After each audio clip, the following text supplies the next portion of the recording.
Boa tarde, meu nome é Felipe. Eu gostaria de convidá-los à continuação da leitura do livro O Príncipe, de Nicolau Maquiavel.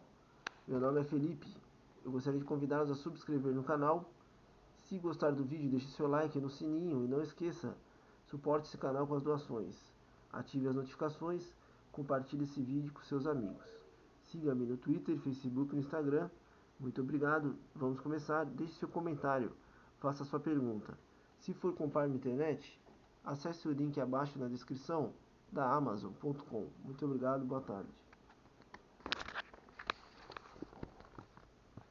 A Santa Liga, organizada pelo Papa Júlio II, reunia contra a França, além do próprio Papa, a Espanha, a Inglaterra e Veneza, ainda especificando o valor ao mesmo tempo geográfico e étnico da província. 6. Anexada à França em 1477, anexada à França em 1491, anexada à França em 1453, anexada à França em 1204. Por Grécia, Maquiavel designa o Império Bizantino na Europa. Em 1453, com a queda de Constantinopla, completa-se o Império Turco na zona europeia. A Liga Etólica aliou-se aos romanos, que por sua vez se haviam lançado contra Filipe V da Macedônia, por causa de sua ajuda a Aníbal, Primeira Guerra Macedônica. Portanto, a Liga Aqueia era aliada de Filipe. Eis aqui o resumo esquemático de Chabod. Os aqueus e os etólios são os poderosos membros da Grécia. O poderoso é Filipe V da Macedônia. O Antíoco da Síria é o poderoso estrangeiro. Os acontecimentos a que se refere Maquiavel deram-se em 200 a 189 a.C. Primeira luta se travou entre os romanos aliados aos etólios e Filipe, derrotado em Sinocefale, 197 a.C. Depois entre os romanos, a que se reuniam a Liga Aqueia e Filipe, o Antíoco da Síria apoiado pelos etólios. Essa segunda guerra acabou com a derrota de Antíoco, 1990, e a dissolução da Liga Etólia. É o início da grande política imperialista de Roma. Gozar os benefícios do tempo é uma expressão muito difundida na linguagem política da época. Quando Maquiavel fala ironicamente dos sábios dos nossos tempos, que enchem a boca com essa expressão, refere-se pontualmente à realidade. Luís XII ocupou a Itália de 1499 a 1512. Carlos VIII de 1494 a 1495.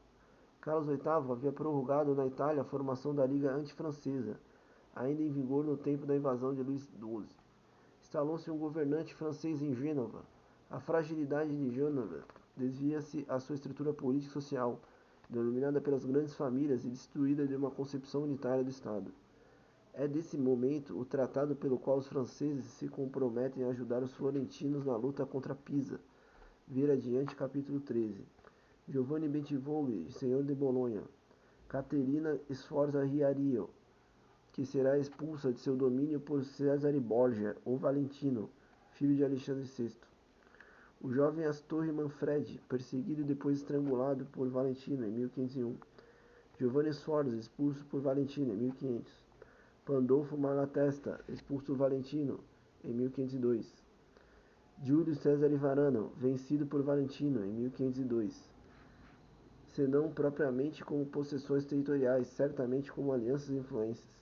Os venezianos ficaram com as terras a leste da Ada, Cremona, Bérgamo, etc. Os suíços com o condado de Bellinzona, e coube aos franceses o restante do ducado de Milão. Veneza teve garantidas as suas conquistas no reino de Nápoles, enquanto tropas francesas foram colocadas à disposição de Cesare Borgia, o Valentino, filho do Papa VI, para a conquista de Romanha.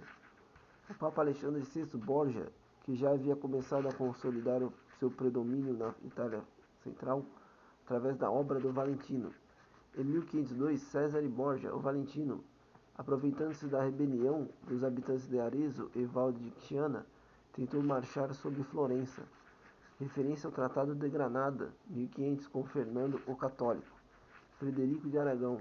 Em 1509, na Batalha de Agnadello, os franceses tomaram dos venezianos as terras do Ducado de Lombardia. O Papa havia anulado o casamento de Luís com a irmã de Carlos VIII. Em seguida, o rei desposou a viúva do mesmo Carlos, que lhe trouxe como dote o condado da Bretanha. Georges de Ambroise, primeira embaixada da França em 1500. Capítulo 4. De de 334 a.C. a 327 a.C., referências a lutas pelo poder entre os sete diádocos e a divisão do império após a morte de Alexandre, em 323 a.C. Servicervos mais adiante, Schiavi e às vezes Stiviavi, escravos. Entende-se com esse termo os que devem sua autoridade exclusivamente ao príncipe, diversamente dos barões nobres, que a devem à sua própria estipe. Governadores das províncias turcas. Dário III, rei da Pérsia, estruturou seu império dividindo-o em circunscrições administrativas e colocando nelas governadores tiranos, estritamente dependentes dele. Diversidade da matéria, isto é, dos estados com que estavam tratando para entender o valor do substantivo sujeito. É preciso remontar a linguagem da escolástica medieval, em que justamente o sujeito é o que é substancial, mas traz em si diversas potencialidades que detêm a formas acidentais. Assim, por exemplo, em Dante, Paraíso 2, 106 e 109, o sujeito da neve é a água. Dos capítulos 1 e 3, deduz que a expressão em liberdade significa sob o regime republicano. Aqui, entretanto, esta interpretação não é autorizada pelo título, onde são claramente indicados tanto as repúblicas como os principados habituados a viver em liberdade. É preciso, portanto, ter em mente também este caso, quando se pretende definir com precisão o que significa o termo liberdade para Maquiavel. Para esclarecer este ponto, convém recordar que desde o século XIII, liberdade indica na linguagem dos políticos a possibilidade de atuar na direção do Estado. Essa destruição na mente do autor corresponde a algo bem preciso: edificar novas cidades, desfazer as velhas, mudar os habitantes de um lugar para outro, em suma, não deixar coisa alguma intacta. Depois da vitória dos espartanos na guerra do Peloponeso, eles impuseram aos atenienses um governo oligárquico, que foi abolido um ano depois. Assim, em 382 a.C., instalaram um governo oligárquico em Tebas, e este também foi derrotado 3 anos depois.